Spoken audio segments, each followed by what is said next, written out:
ایک عورت حضرت حسن بصری رحمہ اللہ علیہ کے پاس آئی اور عرض کیا کہ میری لڑکی کا انتقال ہو گیا، میری یہ تمنا ہے کہ میں اس کو خواب میں دیکھوں۔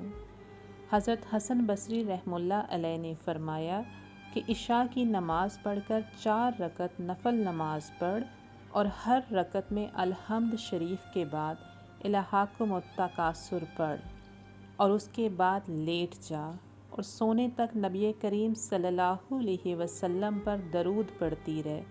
اس نے ایسا ہی کیا۔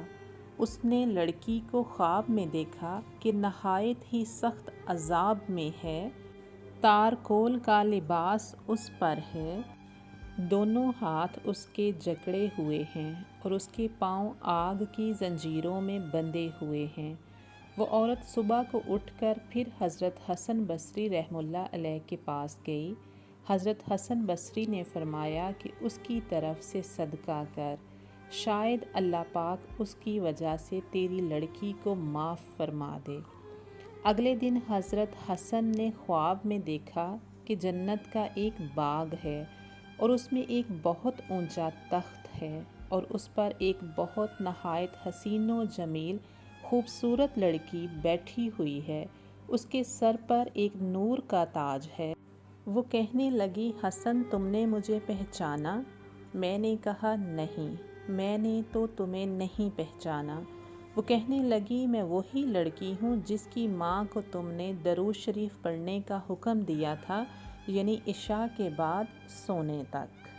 حضرت حسن نے فرمایا کہ تیری ماں نے تو تیرا حال اس کے بالکل برعکس بتایا تھا جو میں دیکھ رہا ہوں۔ اس نے کہا کہ میری حالت وہی تھی جو میری ماں نے بیان کی تھی۔ میں نے پوچھا، پھر یہ مرتبہ کیسے حاصل ہو گیا؟ اس نے کہا کہ ہم 70,000 آدمی اسی عذاب میں مبتلا تھے جو میری ماں نے آپ سے بیان کیا۔ صلحاء میں سے ایک بزرگ کا گزر ہمارے قبرستان پر ہوا۔ انہوں نے ایک دفعہ درود شریف پڑھ کر اس کا ثواب ہم سب کو پہنچا دیا۔ ان کا درود اللہ تعالیٰ کے یہاں ایسا قبول ہوا کہ اس کی برکت سے ہم سب اس عذاب سے آزاد کر دیے گئے۔